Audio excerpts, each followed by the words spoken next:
sometimes I think about that and I'm like, things that never would have happened if I didn't get sober. Like beautiful. And I was bawling by myself at the top of this hill. Like one of the most beautiful feelings and emotions and experiences I've ever had. And it just I wouldn't have been present for it. I wouldn't have been able to keep it together to do something like that. I'm always like, especially lately, I mean, it changes. But the last 6 months or so, just so grateful at how beautiful this thing is, because it surprises you all the time. I mean, I'm 12 and a half years sober. Like, it still surprises me. Stories are powerful. Welcome to the Rise, Recover, Live podcast, brought to you by The Phoenix. This is a space where people impacted by substance use can come to share their story of strength and resilience, get open and honest, and inspire hope and build community through shared experience. We'll be talking to people in our community on their own recovery journey and shine a light on the topic of recovery in all its forms. Maybe you'll hear some of your story in theirs. Let's show the world that together we rise, recover, and live. All right, real quick, before we get into this episode, we want to inform you of a brief hiatus we are taking. It is summertime. Yeah, if Liz's jingle doesn't indicate it for you, we had to take a break. Rest is important, and so we're just going to take some rest. Yeah, we're just going to take this summer to rejuvenate, to put together some new, really exciting ideas for the podcast. But we are not leaving you high and dry, right, Bryce? Nope. Meanwhile, we are replaying some of our favorite episodes, which you may have heard or you may have not have heard, but we're going to replay them. Yeah, and every time I listen to one of the episodes, I hear something different that I didn't hear the first time or that I need to hear in a different way this time. So I hope that you do listen to the replays. And in the meantime, we've got some asks for you. First off, if you haven't already, like and subscribe to the podcast so you can stay tapped in. Secondly, there's a volunteer interest link in the show notes. If you have any experience with SEO, graphic design, or anything that could help take this podcast to the next level, we want to be able to work with you. Yeah, the great thing about volunteering is you get to be more involved in the recovery community. You can give back a little to the podcast, get to know us, and also get some experience if you are looking to advance your career in graphic design, SEO, etc. So enjoy the episode. We love you. We about to go hit the beach. We'll talk soon. Hey everybody, it's Liz. Welcome to the episode. We're going to get into this conversation with Andy in just a moment, and I can't wait for you to meet him. He's one of those people who is as deeply insightful, might make you just bring you to tears with the way he's able to tell his story, while he's also hilarious. I think I laughed more in this conversation than I ever have before. So hope you're able to enjoy. Wanted to give you a heads up that we do speak of suicide in this conversation. So if that's an area that feels unsafe and you want to skip this week, that is totally okay. Or have a friend take a listen before you do. And if not, let's get into it. Can't wait for you to meet Andy. Hello, everybody, and welcome to yet another episode of Rise, Recover, Live, the podcast. I am your host, Bryce III. And I am Liz McKean. Not only yet another episode of the podcast, but yet another try of introducing ourselves because I made us do it over again. So thank you. You just made a little peek behind the scenes. Yeah. We're going with it. Yeah, it's okay. Sometimes we glitch, and sometimes we got to just bring it back. We do. Such is recovery, such as intentional living. We can always try again. I love it. And with all that said, who do we have with us today? First of all, this person. I just came back from seeing this person in person. I've seen him in person maybe twice. Once at the Rise, once at the SoCal Soberfest, and despite his name, he's pretty tall. I just want to say that. I just want to throw that in there. Surprisingly tall. Yeah. So we have Andy Short on the podcast today, joining us all the way from the West Coast, which is pretty exciting because I feel like we've been very East Coast just centric the last few episodes. So excited to have some representation over there. Andy's a senior program manager for the Phoenix, but also a person with an incredible recovery story that we can't wait to just unravel today. So hi, Andy. Thanks for being here. How are you? Hi, everybody. I'm good. You didn't really get away from the East Coast because I'm a Boston kid, That's true. I understand. Born and raised. Yeah. East Coast dominance. Mm-hmm. East Coast What dominance. is that? Yeah. Bi-coastal? Is that the right term for it? I think if I had an apartment in Boston still, sure. But I do not have those kind of resources at this time. Gotcha. So your heart is there. Just the home is in California. Wicked. That's amazing. My hat. I think you mean my hat. You're hot. You park the car. We actually have a really, like, probably one of the most popular shirts in our Phoenix store that is Soba. SOBAH. Oh, it's the best. It's amazing. People all over I've had international instructors request that shirt. I get a mix. Either people get it right away and they're like, Boston, or they think it's an actual different language. Yeah. And they're like, what is that a drink? Is that an energy drink? And I'm like, no. I actually have a question for you. Ask away. What's my narrative going to be, Bryce? So, narrative. I think we define our narrative. For those who may be lacking context, I had a bit of a spiel that just came out of me, a little riff around the importance of storytelling and the underpinning reason that is important is because of our personal narratives. So I'm actually interested in what your narrative will be today. So we're going to find that out. We're about to find that out. I would argue that the person who edits the narrative shapes the narrative. And so I'm feeling very vulnerable, and I'm just putting myself out here today, but I'm putting myself in your capable hands. Oh yeah, we got you. We'll guide the conversation, and I think ultimately you'll find that you are the editor. Oh snap! We are all the editor. What? This is a metaphor. Have y'all? Are you familiar with a television program called RuPaul's Drag Race? Yeah, I am familiar with it. I've never watched it. Same. Okay, there's a famous line from RuPaul's Drag Race where one of the contestants says, "This is not my narrative," because they knew they're like a villain that season. Gotcha. Yeah. That's interesting.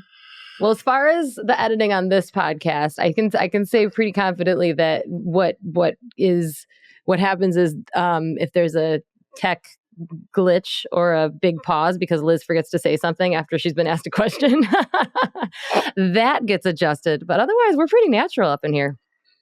Or like me screaming into the mic so that they have to. Oh no, that's staying. Totally. And look, you got Bryce's gears turning because now I'm about to get super philosophical. So rein me in, please. Here we go. I think as soon as we realize and can become aware of what the narrative is, now we have the ability to guide the narrative. Mm-hmm. But it's when we're the fish in the water that doesn't know that we're in water is when there's danger of identifying with the narrative. Oh, this is me versus this is my experience, and I can change that if I decide to. And I'm really the author of my story. I'm really the editor of my show. Right? Can I say something about that? I think it's perspective, right? I mean, it's just distance and perspective.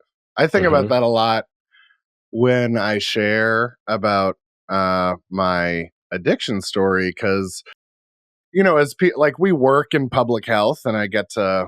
I know the stuff, right? I know it's a mental disorder.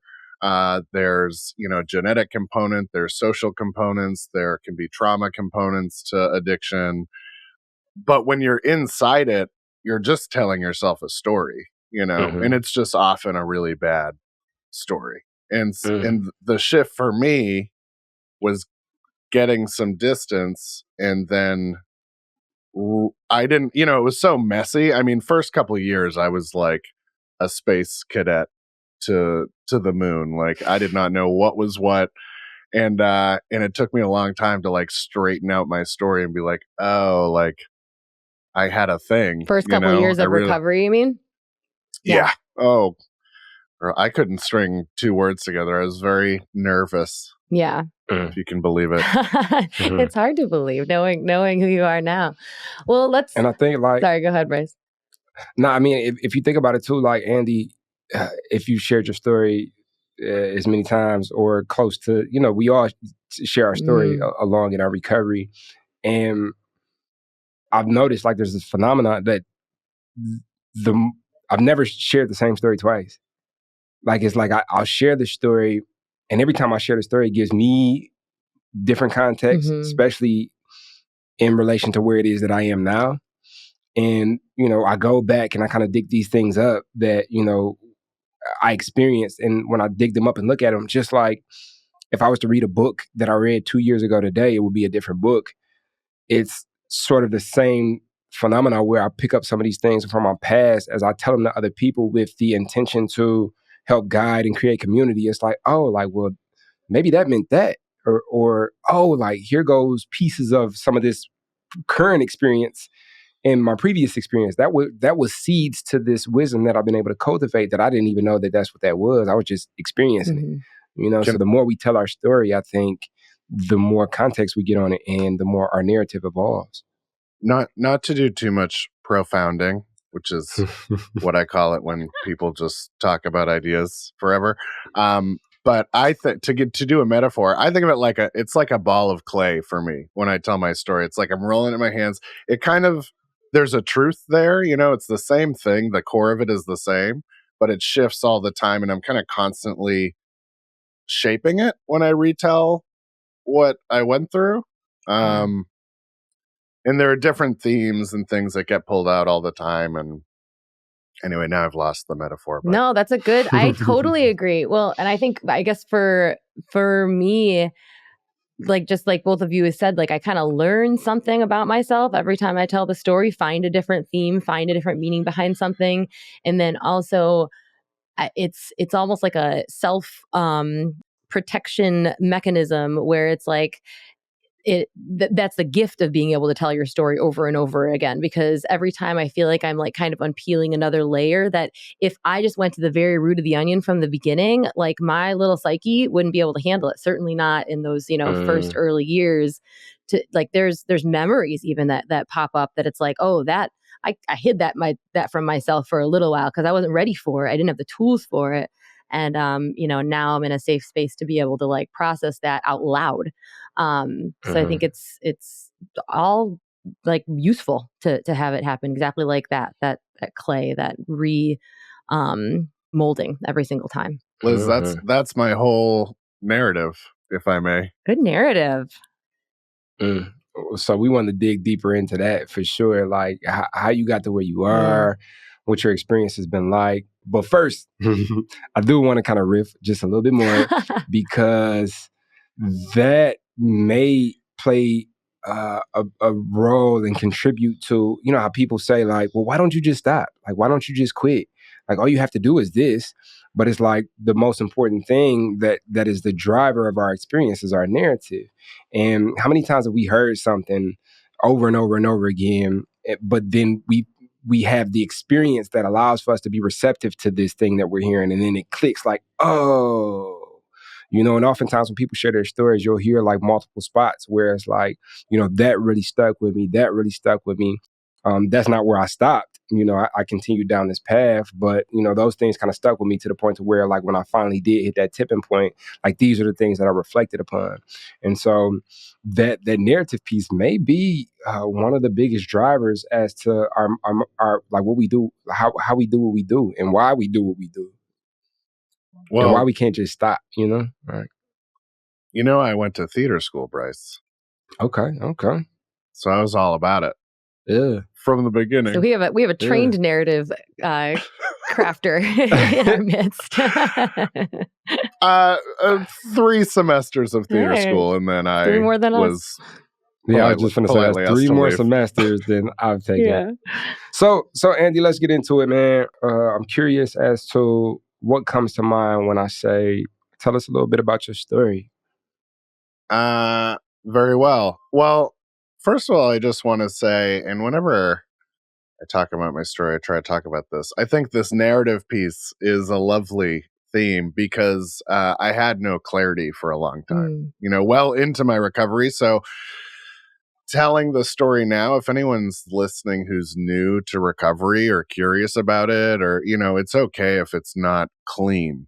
I think one of the things I try to be careful about is when I tell my story in retrospect, it can come out too clean, and it's not really that way. I mean, I sometimes second by second, I thought and believed entirely different things about sobriety or my life or what I wanted to do. It was really volatile for a while. So put a pin in that. I grew up in the burbs. I didn't have addiction in my family that I could see.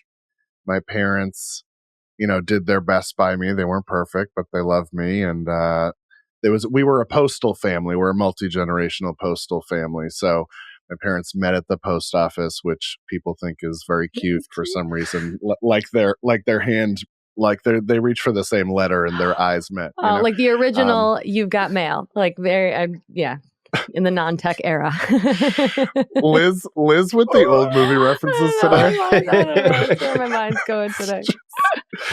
I think you and my dad have the same frame of reference for film. Anyway, so grew up in this town, and the weird thing about where I grew up was the town got very fancy when I was growing up. And so I always say, like, the first thing I did to change how I felt was I started comparing myself to other people, because there are all these people with lots of money, and I was confused about why I didn't have a bathroom attached to my bedroom and why I wasn't getting gifted a car for my 16th birthday. And it kind of developed this sense of entitlement that was very strange. And then I had to find ways to be better than other people because we didn't have as much stuff, So I was smarter, or I was wittier, or whatever. And I grew up like a pretty chubby kid. So I just felt different. And I was deeply in the closet. So didn't even realize it at the time. And so I have all this like swirling around in my head, in my soul, and my head got really loud. That was it. It just got really loud. And I got really good at that comparing thing. It was my first drug. I was like better than or less than anybody around me. I could tell you in 2 seconds, what your deal was and how I was better or worse than you. And that volume needed to be turned down. And so when I started with weed, that was really my drug of choice. And then alcohol, it was like I was off and running. It was off to the races, Yeah. So yeah, that voice, man. Like somebody said, a good friend of mine has said he does a lot of advocacy and he talks to a lot of people in recovery.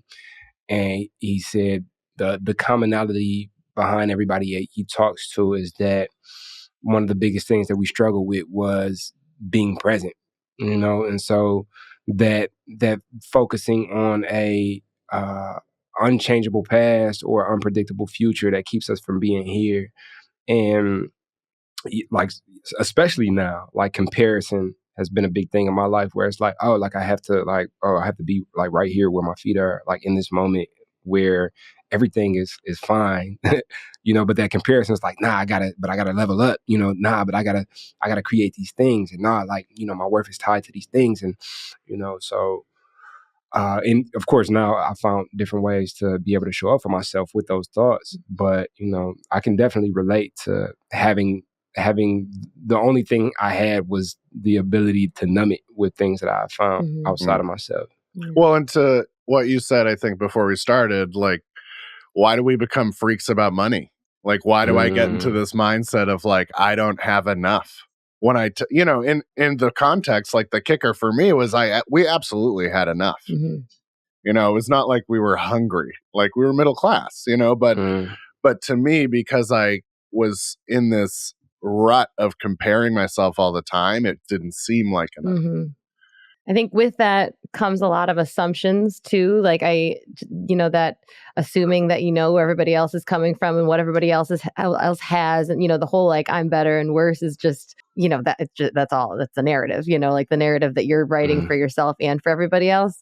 I thought it was interesting when you started and you said that you grew up in a family where there was no addiction that you could see. Just like, so even to like, I don't know if there was more behind that, or if just like you're just that's just the place that you're at, like where you've grown from that, where you're able to you can say this was my experience of something, but I'm not saying that this is like the truth of what was, because we don't know what's going on for everybody else. Yeah, it's kind of amazing. I mean, I got sober when I was 20. Even by the age of 20, I somehow had all these ideas of what someone who had a substance use disorder, someone who had an addiction looked like, and it's like, I don't know where. I mean, I guess Disney movies, I don't know, like where I got all that, but I had a very specific idea, and you had to be like a 60-year-old veteran who had alcoholism all throughout their family, and you were sad for the rest of your life. And that was what I thought my story had to be if I was going to be like that. And it didn't line up, you know? So anyway, I was a total narc until I was like 16. My brother tried to get me to smoke weed we went camping once. We never went camping ever. We went camping one single time, and he's 10 years older than me. Tried to get me to smoke weed, and I clutched my pearls. Girl. I was like, I would never do that. You're a demon. And then he tried to cover up by saying, well, mom smokes weed. And I was like, don't you ever talk about my mother that way. Our mother. And then he told me, oh, the audacity. And so I was like, heavy in the like abstinence, do not ever use drugs, it'll destroy your brain. And then I don't know, my brain got so loud, and I just a switch flipped one day. I could not tell you what happened, but I was like, the first time I smoked weed, it was like out of a light bulb in a basement of this kid's house, and it felt very scary. And but I was off and running, and so I started to arrange my friends so that I could go to a party every weekend, and that was the first piece of the addiction story that I thought I didn't fit into, because I was like a binge user. Mhm. I would use for 2-4 days, and it got worse over time, but I would use like that. And so I wasn't drunk or high all the time, but as things went on, like I'm a depressive. I don't know if anyone can relate to that. I can get real sad. I haven't been that way in a while, but I think of it like my ability to make meaning breaks down Mm. out of life, and to be okay, Mm. to just be okay. And so I started to get sad, and I knew that was in my family. My dad was kind of a depressed guy, and so I just kind of dove more into the using and the drinking and all of it. Yeah, it's interesting. I almost feel like when I relate to that, like I've suffered from depression and from anxiety and panic disorder. And there's times that, I mean, I think overall the goal of drinking for me was just to kind of like just to disappear, just to just not have to just not be here, and have my brain just be shut off. But it feels like when I'm in the state of depressed, it's more like, let me maybe like have a little bit of, I need a boost, I need like, this is going to give me more. And then when I'm anxious and afraid, like let everything be like calm down a little bit. And it's so interesting that you reach for the same thing, just to be like, let me fix this feeling, like whatever the feeling might be. Like this is, and once you find something that you can rely on to, even if for a short time, even if at the detriment of everything else in your life, to fix a thing, it's just like, well, there you go. That's kind of like, and you'd have like a little ritual, and that was like my personality, and it was such a bummer. And then I went off to college, and I started to betray myself. And what I mean by that is I would make promises to myself about how I was going to use, or when I was going to use, or how I wasn't. I played a lot with like the nursery rhymes of an alcoholic, like beer before liquor, never been sicker. Like all the little like things we try. I was like, well, Yep. maybe if I like smoke before I go out, but then write the paper, wake up early to write the paper, then I'll be, Crack the code. and I just, exactly. And it just fell apart.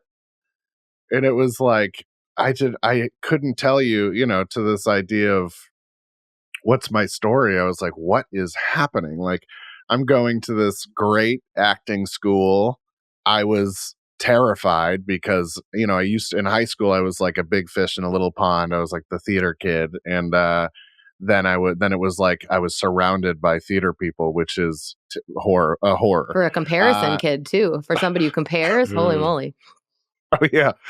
And I'm like limping along with this like closet substance addiction, right? So I got real sad, and so I went to therapy and I got a psychiatrist. And that, because I didn't change the way I was using, did not help. And I believe in those things, and I think especially when you do them in conjunction with some kind of recovery from addiction, they can be great. And they ultimately did. But for me, I didn't change any of the other behavior, you know? And so now I'm like even more deeply confused. Why isn't this working? I'm doing everything right. My mom was like, good job. And, you know, she'd be like, you went to therapy? Great. And I just like con her out of money to buy drugs and alcohol. And then for me, it really ended. Well, I was going to drop out of school. My aunt, who's like, I don't know if y'all have this aunt, like the aunt who like worked on herself. She like went to, she like dug out the trauma. She excavated. I think I am that aunt. You are. Yeah. You are.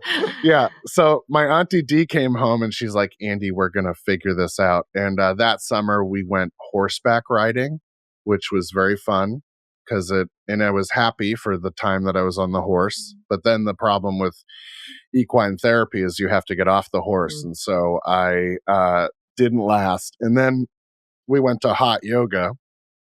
And I had never done a physical activity since I was 7 years old. We went with these like little dish towels, and it was like, you're going to need a bigger towel. Like it was 90 minutes of hell. And I was like a much bigger, unhealthier person then. So I think I did 20 minutes of yoga, and then I thought I was having a heart attack. And I laid down for 70 minutes. And they just looked at us like, you know, the look when you see someone do a fitness thing, and you're like, they're never coming back. Oh no, they're gone. I think it's more like, should we go get the paddles? Like doing, I can just imagine this hot yoga class with your little towel. Poor Andy. Oh, it was rough. So I'd had seizures when I was a little kid, and for me, when I get really depressed and my addiction got bad, it gets weird.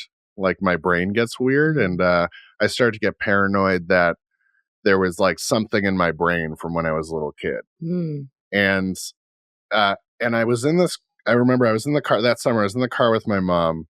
I love my mom. We have a really good relationship. And we were pulled over somewhere, and I said, you know, I hope they find a tumor in my brain so that they can take it out and I can be better.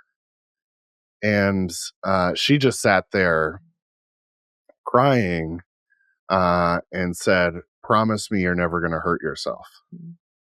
And I was like, at the time, I really was confused. I didn't see why she was asking me to do that. And I said, okay, I'll never hurt myself. And she said, I hope that that's not true, because that's really scary. And it's really scary to hear that. And I didn't understand at the time the ways that I was affecting my family. You know, I thought I was just removing myself from the world and starting to kind of, you know, retreat. And that retreat hurt these people. Yeah. And so I went back to school. I couldn't stop binging. And I became suicidal. And I had this, like, what I call like the mirror moment, when I was like standing in front of a mirror and I was looking at myself, and I couldn't look myself in the eye because I felt so much shame about what my life had become. And it's funny, you know, we talked about perspective earlier. Like if I had any perspective, maybe I would have been okay, you know, in that moment, because my situation was fine. I was living in a dorm. I was going to college. I like had relationships, you know, but my perception of that was so dark. You know, it was that my brain was broken. I'm broken. I can't, this is the story Mm-hmm. that I'm repeating. It's just on hyperdrive because I have this like obsessive, depressive, anxious brain that you talked about. And so I'm looking myself in the mirror and I was just filled with these overwhelming feelings of shame and disgust. And I thought there was no other way. And then I had to remember that promise that I made to my mom. And I went to the wellness center at the school. I was very lucky to have those resources because I don't know if I would have been okay otherwise. It was very easy for me to get help. And I told them what was going on in my brain. And they said, well, you have to go to the hospital. And I was like, well, I have a paper due. Like, I can't go to the, what are you talking about? Priorities, you crazy people. I know. I mean, and that's like, that to me is alcoholism. Like, that is addiction. Yeah. Like, that's it. Because it's that kind of immediate ability to forget everything that just happened. I mean, literally, I was like ready to die. And then I said, well, I really have some things I got to do, and they made the right call and they were like, no, you have to go. So I was removed from society for 15 days. I went to a psych ward. And it was a general psych ward, which if you have, I don't know if either of you had the pleasure of being in one. I have. But it's not the kind you really want because you get a lot of different problems happening at a general psych ward. And for a depressive like me, I was like, what's happening? Like this, this is wild. And that was when my story, and I try to talk about this. It's weird. I don't talk about this at work. Are we at work? No, you are not at work. No, you're off the clock right now. My experience, I understand this is not everyone's experience. I had a really intense feeling of a God or a higher power come to me in that place where I was totally hopeless. And I really felt kind of like I would be okay. I would finally be okay. And that's all I wanted. I just wanted to know that I could be okay. And in that feeling, call it whatever you want, like call it God, call it a higher power, call it a da-da-da. It was just this feeling that I was like embraced, that I was going to be okay. And I got into recovery at that point. Like that was the starting point. And I didn't stay sober right away. I relapsed after about 6 months. But that was my real start. And that's when I started to straighten out what the hell had just happened in the last 5 years, because I really had no clue. Yeah. Well, and you're also in this period of your life that, I mean, for people who are, stone cold sober is challenging, like college and just teens and early 20s, like that is not for the weak, like that is intense. That's an intense part of your life. You're in an unfamiliar place for the first time. And, hormones are a thing that are happening, there's a lot going on.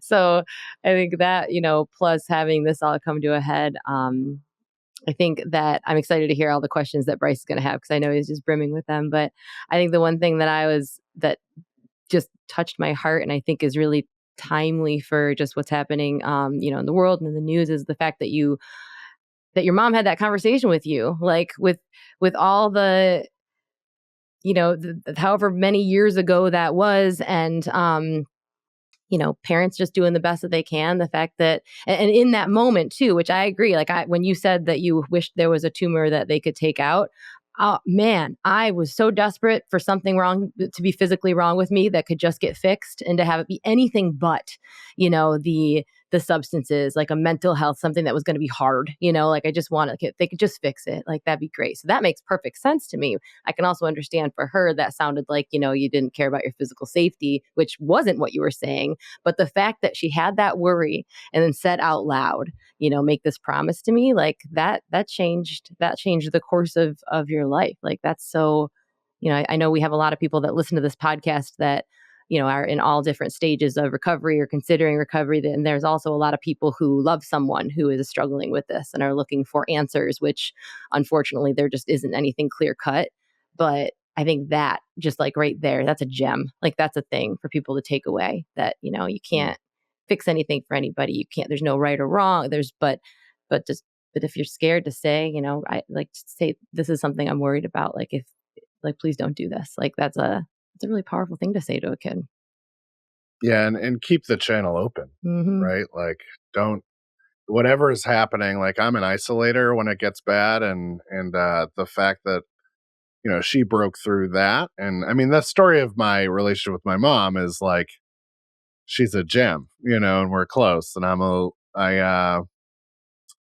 that for me is like recover, like that whole relationship is recovery in a microcosm because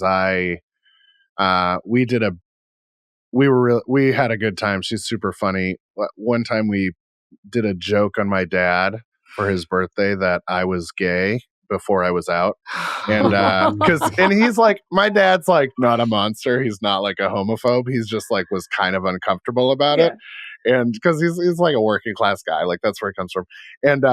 And she like played along. We did like a whole bit. And then at the end of the bit, she was like, you know, honey, if you are gay, I would still love you. And I'm like, shut up, mom. Like I was still so closeted.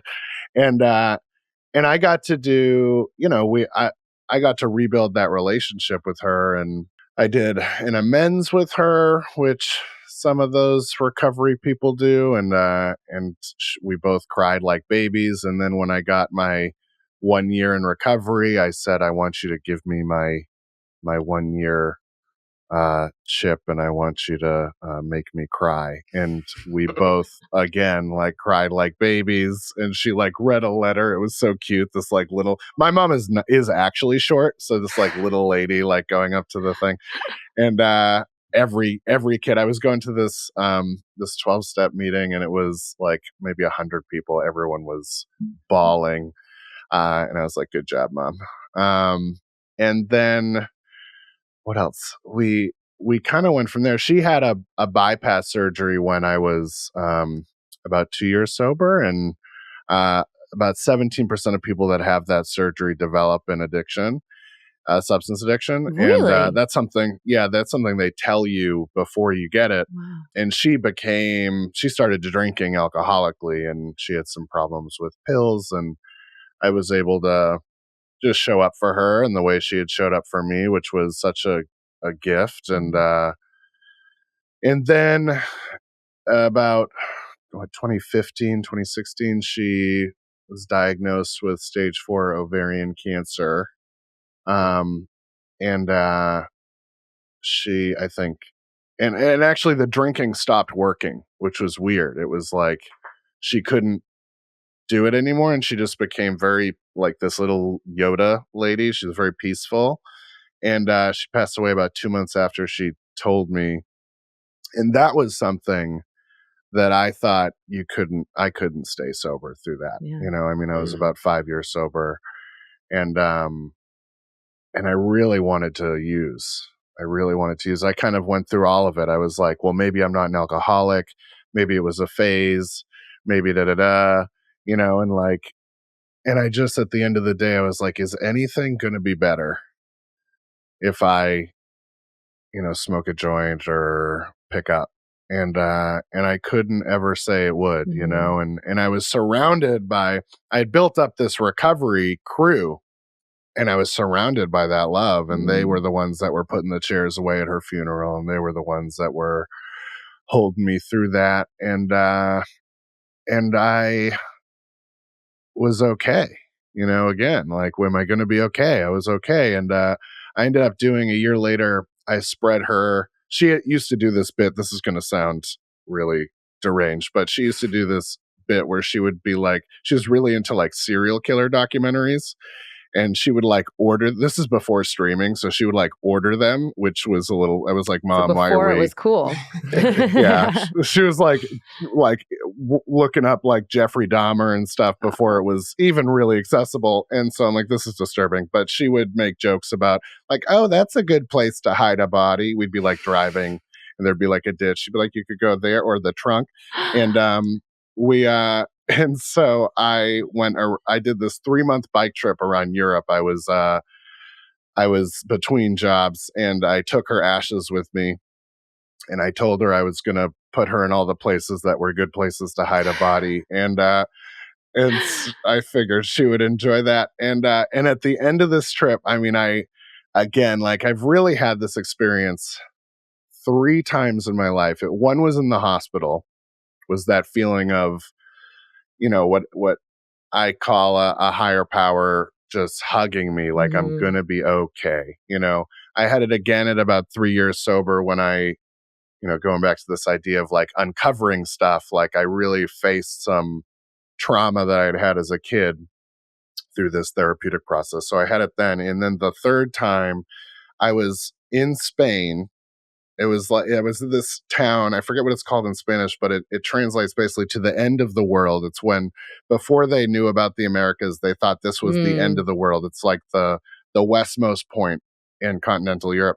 And I like biked up this hill and the sun was setting and I spread the rest of her ashes and I was just covered with this feeling of I'm going to be okay, we're going to be okay. And my mom was there, that feeling of a person. And I'm not like a ghost, like woo woo, whatever, but like it was just this presence. And sometimes I think about that and I'm like, things that never would have happened if I didn't get sober, like beautiful. And I was bawling by myself at the top of this hill. Like one of the most beautiful feelings and emotions and experiences I've ever had. And it just I wouldn't have been present for it. I wouldn't have been able to keep it together to do something like that. And so I'm always like, especially lately, I mean, it changes, but the last like 6 months or so, just so grateful at how beautiful this thing is because it surprises you all the time. I mean, I'm 12 and a half years sober. Like it still surprises me. So I don't know. That's the whole mom journey. I love the mom journey. What do you got? Thanks for sharing that mom journey. That's incredible. So I think I've shed tears one time on this podcast, and this will make number 2. I really appreciate you sharing your story, and I think the reason I haven't been popping on with like crazy questions is just because like I saw it all, and I can relate so much to a lot of your experience, including those moments of feeling like something's bigger in the midst of the experience. And I think like one realization I had maybe not that long ago was when looking at some of the shame that we could tend to feel with some of the escapism that comes with addiction. There can be like this, oh, you're terrible because you did these things. But I don't know who I heard it from or where I heard it from, but it was like, of course you would. Like, why wouldn't you want to be okay?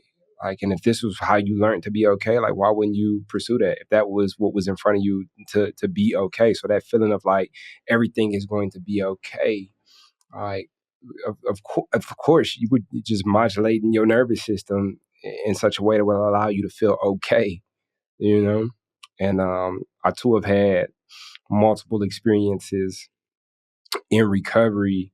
That's like, oh, like I'm okay, like, and everything is fine and good, and I don't have to do anything to control the things to make things fine or good. Like there's an inherent okayness, and yeah, in those moments, it kind of substantiates like, oh, I made the right decision. I made the right decision. And really and truly, like, I don't have nothing crazy to add. It's just, it's just a beautiful journey. Your mom sounds like a beautiful woman, and like I'm a fucking mama's boy. So like I'm kind of overwhelmed with emotion just because I know like how pivotal me and my mom's relationship has been in my recovery, and things that she's said to me that stuck with me and let me know like, oh, like there's something deeper in me than the way that I'm showing up for life right now, and just sort of her belief in me before I could believe in myself is probably, fuel to what led me to like seek something that I didn't know what I was seeking. I just knew it had to be something better than what it was that I was showing up as. Something that you brought up for me is really when I was using at the end, it was a deadening. It was a muting of any feeling. Depression for me was not sadness so much as it was an intellectual exercise in shame and not being able to feel. I mean, I felt like totally numb. And that, I think it's why when I tell that story about my mom, is why to me it is the most beautiful example of recovery that I've experienced, because I was so alive, and I was so open to all the feelings that were coming my way, whether it was sadness or grief or joy or just being present for all of it, and so that's what this kind of life gives me. Mm-hmm. And I've really come to in the last year that I really struggle with the idea of acceptance. And you do not accept acceptance, is what you're saying. I do not accept acceptance. I struggle with that idea. It's an idea that pops up a lot in recovery. We talked about it, right? This idea of, I think, being present and acceptance, they're really linked. And I struggle with it because I'm ambitious. I have goals. I have relationships that maybe don't go the way I want them to, like and I find that whenever I'm experiencing a lot of turmoil, it really is because I think on some level I'm not going to be okay. Yeah. And it's not true, like that story is not true. And I go back to it. I go back to it all the time, like at times with my boyfriend, at times with my job, at my career, at times with, whatever, my social life, the way I show up in this new wild Western city that I moved to 2 years ago. And I am, like I'm going to be fine. And that's, I don't know, I've been feeling that a lot lately with when people talk about sobriety and the things they're struggling with, and even the struggle to stay sober, if that's the right journey for you, Mm-hmm. that you'll be okay if you need to stay sober, or if that's the best path for you, like you can make it work. Yeah. And we'll help. Yeah. And that call that's coming, I'm just thinking of like that moment that you looked in the mirror and like you said that like everything on the outside was okay. Like for someone standing back, like objectively, like you're in the dorm, you're physically safe, you're like, provided for, like all these things, you're in school, like you're young, all these things. And then, but on the inside, there's this just knowing that you're not okay. And then for me, like that kind of those God moments are that same powerful force from the inside, like the call is coming from inside the house. You know what I mean? It's nothing external that gives you that reassurance. It's something that's just, like you are okay, actually, no matter what's going on around you. It's like that internal, like in yoga, we've got our drishti, our non-moving point that we focus on. So when you're literally standing on one foot, you don't fall down. And, that shifts for me to the inside in recovery. And, even when it does feel all whirly swirly on the outside, even when external cues are saying that it's not okay, and whatever emotions that are right on the surface are saying that, like that non-moving point on the inside, that's that reassurance. We're okay. Yeah. And I think it goes to this idea that it's all perspective in a Mhm. way, and the tricky piece to that is, for me to ultimately change the perspective that story, that hole that I was in, I needed to take a lot of action. Yeah. Right. So it wasn't just like, I'm not, I don't know, I'm not a doctor or a pop psych person, but like, for me, just being like, I'm okay, like Stuart Smalley, like looking in the mirror, like, gosh darn it, like people love you, that like didn't work for me. Like I needed to do a lot of stuff, and a lot needed to change in my life for me to like even start to like chip away at that. Like it felt like a monumental task to change the story I was telling myself, and actions came first, and then the motivation to do that, and then the change, so that was just what happened for me. Do you want to hear the gay story? I mean, you put it like that. How could we say no? I'm all up to hear the gay story. This is the other pillar. I have two threads, and it's really like mom in recovery, and then it's like gay. And so I, very susceptible to Disney movies, like I said, very susceptible to narrative. How many times can I say the word narrative? We should count. And so I was just like, I don't know, like one of these kids. I was so deep in the closet for so long. I only engaged in what I will on this family program call gay stuff when I was using. So I felt like when I got sober, one of the downsides to that was I kind of locked away this part of myself. And I thought I was bi. I didn't know, and I was dating women, and then my mom met this woman I was dating. I will call her Sarah, and I love Sarah. We were in love, and we broke up in the middle of our relationship so I could see if I was gay. And then I was like, I'm lonely, come back. And we got back together. And I was like, I'm just bi. Everything's fine. Look over there. And and my mom met this woman, and my last day with my mom was us turning her engagement ring into the engagement ring I was going to use to ask this person to marry me. And and so, as you might imagine, when my mom passed away before I made that proposal, I felt some pressure My gosh, to go through with it. And so I had this incredibly elaborate proposal. It was the gayest proposal that a man could ask a woman to marry him with. We were in New York City. We started with a band that played our song. We had like a song, like couples have a song. And it started an Easter egg hunt across New York City. There were little pink plastic eggs with pink sprinkles inside and little clues. And then each person on the way was an increasingly like close relationship to her, and they were all wearing bunny ears. And then we did a car chase through Central Park with the Easter bunny because this was her favorite holiday. And then there was like a horse-drawn carriage with a unicorn horn. Sheesh. This was all dead mom money. I was a teacher, and I was like, and obviously she had to say yes because it was like everybody she knew. And, we were, it was a good relationship for what it was. There's just, small foundational lie beneath it all. And, then it felt like a meteor was coming towards the planet. And this is all sober. I'm like 5 years sober at this point. Felt like a meteor was coming towards the planet. And we both, like, after like I think 6 months, we were like, this is not it, huh? And broke up, very amicable. And I exploded from the closet. Like I just came right out. People thought I was joking because they were like, you were just engaged to a lady. And I was like, yeah, but that's why I'm not engaged to her anymore.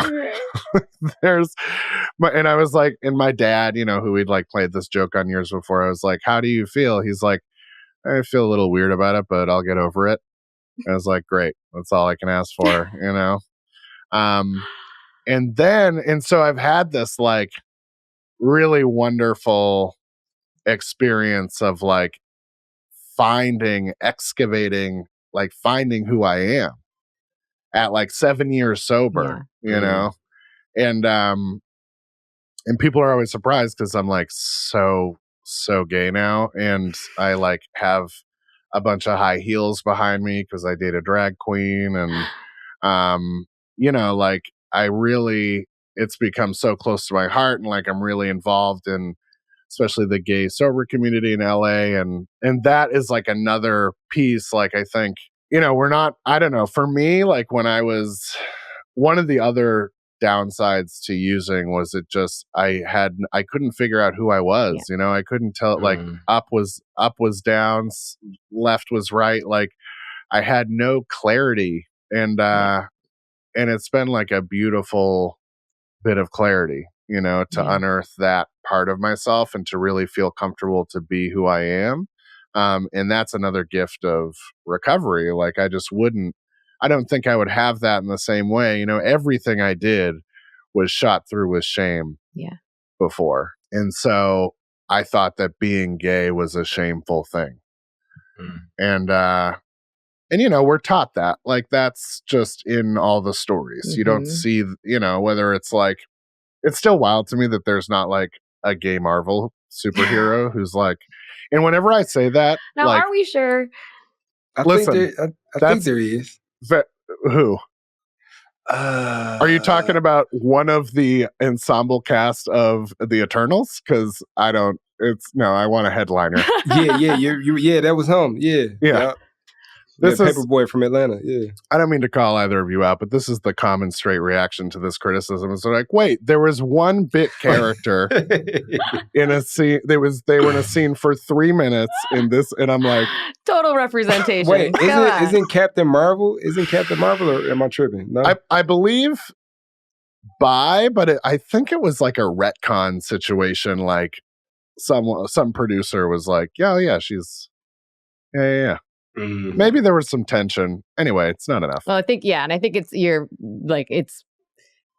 there's no argument about it's just baked into our culture. Like people grow up and feel like even the fact that a parent is going to say I'll love you no matter what, as if it's something to like have to adjust love around, as if it's something. I mean, I'm not saying that wasn't the right thing for your mom to say, because that was perfect with the context of what she knew. But I think even that reaction, it's like, I just love you. It's not I love you even though this. It's and that's just the way we are. It's just baked into us, and it's good to unbake it.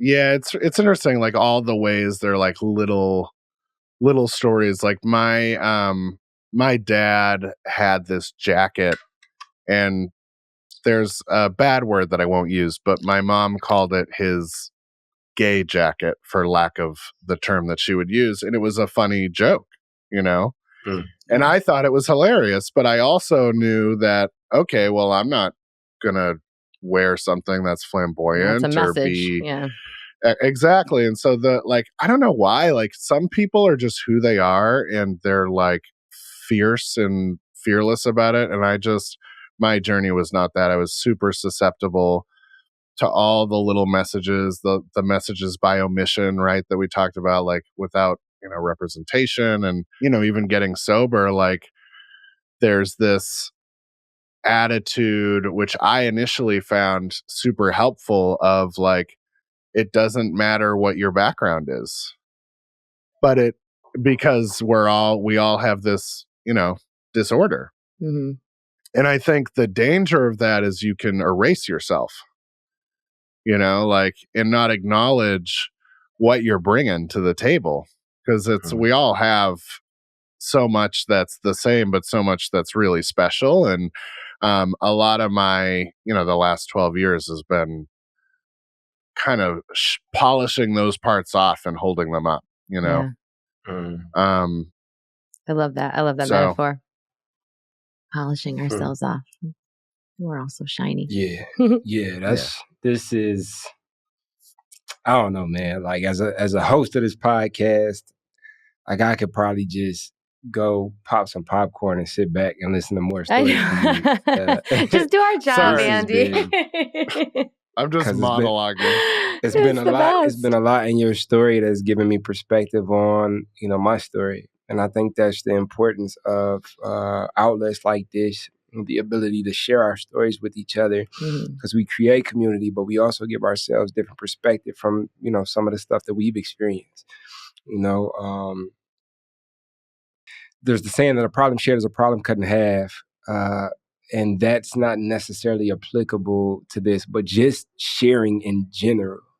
And I guess, to wrap it all up with a pretty bow, the narrative, like hearing you tell your narrative, but also hear the epiphanies within your narrative, or, hear how you're putting it together in this moment, hear your inflections. And if you're watching this on YouTube, like looking at your face and seeing, what these experiences meant to you. I don't even know if I have a word for it, which is like a first for Bryce. I know. I feel something. I feel something in my spirit, and I think that I'm just immensely grateful for you coming on the show today and sharing as you have, because I know somebody listening to this pulled something immense out of your story. Thank you so much. And they got opportunities to laugh too. And like when you're going through it and you need to pull something from someone's story and then you're able to laugh, I think that just like opens up a whole other capacity to absorb information. We must. And I gotta speak to Andy's cookie expertise, because he gave me this cookie and man, it was like the best fucking cookie. It was delicious. Oh my goodness. It was serious. It was All right, serious. well, It's from now I'm Gemini jealous. Bakehouse. And then he proceeded to tell me like all of the other places where I could get cookies from. So he's a And I'm cookie Googling, expert. like the cookie stores. Like, oh my goodness. 3 semesters in theater school, expert on cookies. There's more titles for this episode. My mind has been spinning with all the things that I want to call this episode. So this is gonna be fun. I love if cookies is in the title, wild. Heck yeah. There's I don't know. I was thinking, what did you say? Do you want to hear the gay story? Like, I feel like that's going to get us some clicks if we have that as the title to the episode. At least the segue. We could definitely talk all day. We might even have to do this again because this is the most fun I've had all day. But before we wrap up, hey Bryce, you want to ask Andy a incredible, beautiful, wonderful, never done before the way you'll do it today question? I sure will. So, Andy, if you could go back in time and talk to any other iteration of yourself, what would be some words that you would give whatever iteration you chose to talk to keep that iteration of yourself going? I'd go back to when I was in the mental hospital and I would say, "You're gay." I'm kidding. Don't waste that poor woman's time. Leave her alone. I love you, Sarah. Sarah is nice. Leave her alone. Celebrate Easter without you. Yeah. Sorry. If I could go back and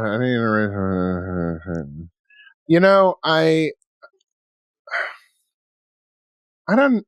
It's really hard. I think there are moments like maybe right after when my mom passed away was probably one of the darkest. Around 3 years sober. Around 3 years sober, I had this experience of being really quite suicidal again in sobriety, and it was deeply confusing because I couldn't get sober again. Yeah. And I was like, what the hell am I supposed to do? Like, what the hell, And for 6 months, I was really in like real crisis. And I think, it probably won't surprise you. I think what I say to myself is, you're going to be okay. Because I had this deep sense that something was very, very wrong with me.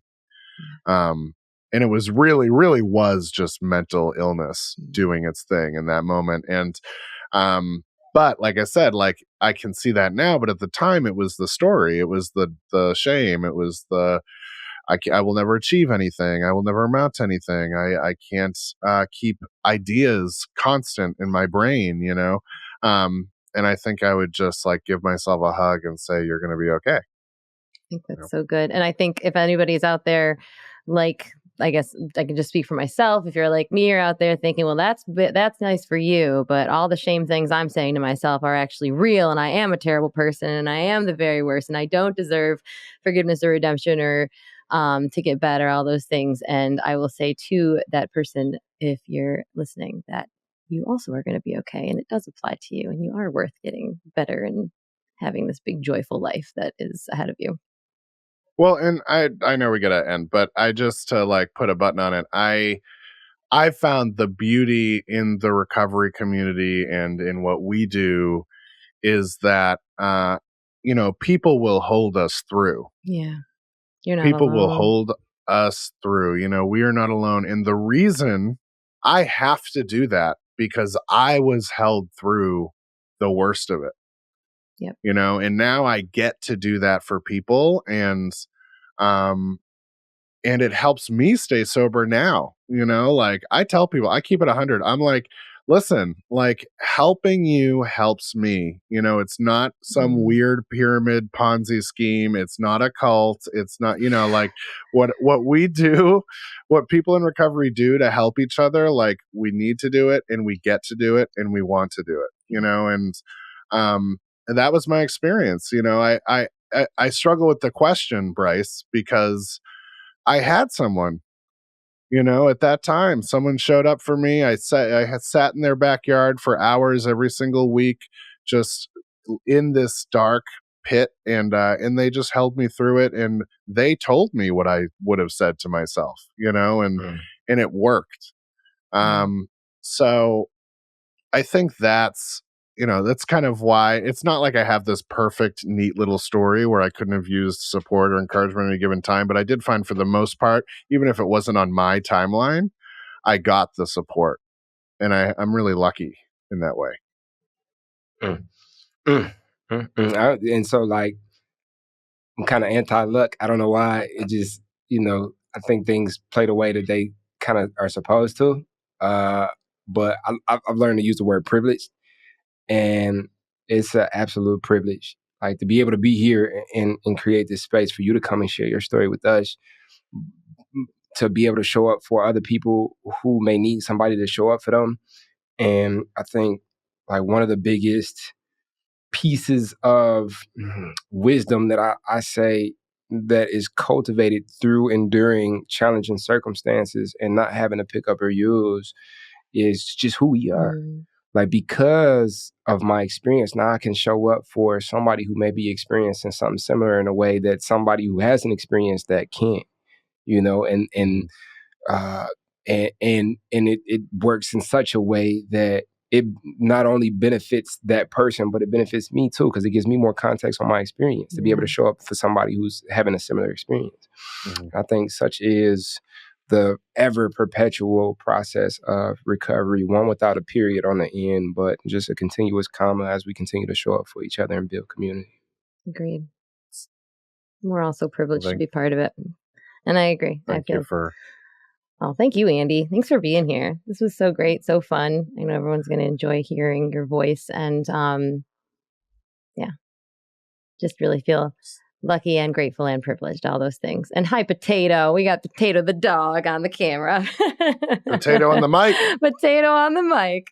Well, I think Potato is the perfect way to take us out. So thank you again for being here. Thanks everyone listening for joining us. We are so grateful to be able to have these conversations with you, and you're part of it. I mean, it would be pretty boring if we were just talking to these mics and nobody was listening. So you showing up is a big deal. So keep showing up. Well, thank you both for having me. I really love that this is something we're doing. I think it needs to happen. And it's a pleasure working with you both. Thanks, Andy. Agreed. Ditto. Yeah. All right. Well, hit that subscribe button if you haven't already. If you'd be so kind to give us a rating and review. I know one of these times it's going to be the right time. Don't stress about it if you haven't, but if you get the chance, it helps people to find us. This is a really great conversation. Send it to somebody that you think would enjoy it. And Bryce, how can they connect with us? Well, if they would like to, they could connect with us on the Phoenix app and the podcast group. Come talk to us, pop in, say what's up. Let us know what your favorite part of this episode was. Let us know how you connected, and really and truly in alignment with our conversation, show up for somebody else. Yeah. When you show up in that group and express what it is that you've gotten out of this episode, like, you might encourage somebody else to speak up that may not have otherwise. So we got. Come see us, come talk to us, holler at me and Liz. Let us know what's working, what's not working, what you'd like to see more of, what you'd like to see less of. And yeah, talk to you soon. See you next time. So now you're excited. Bryce, Liz, how do I get involved with the Phoenix? Well, my friend, it is super simple. We actually have an app. Head over to the Google Play Store or the Apple App Store, or look in the show notes of this podcast, wherever you're listening to or watching this podcast, and go download the Phoenix app. The Phoenix app makes it so easy to find classes that are near you or to access our virtual class schedule where you can hop on from the comfort of your home. You can also join our groups and have a conversation with someone from the Phoenix community from anywhere in the world. Please make sure that you join the podcast group where you can connect with Bryce and I and other listeners. Everything that you need is in the show notes. You can also head to our website at www.thephoenix.org. And maybe while you're there, you click the volunteer tab and get even more involved.